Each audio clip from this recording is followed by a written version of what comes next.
Hello, welcome to EasePDF channel. Are you ready for the best tool to convert your PDF to other formats and find more PDF solutions?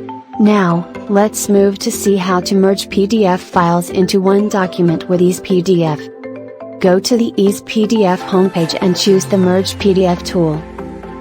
You can hit the Add Files button to upload your PDF file from your computer, tablet or smartphone.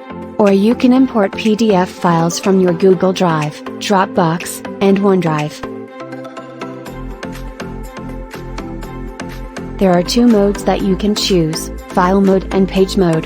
In the Page mode, you can delete the unnecessary pages and rearrange the page order if you need. After that, simply hit the Merge PDF icon to go ahead, and EasePDF will process to merge the files for you. It only takes a few minutes. After the merging process is complete, you can download the merged PDF file to the local Google Drive, Dropbox, or OneDrive. There is a download link here, and you can copy it to share the file with others directly as well. What are you waiting for? Now create an EasePDF account and sign up to enjoy the best PDF solutions. Don't forget to subscribe to this channel for more PDF conversion tips. Make PDF easy and make your life easy. EasePDF.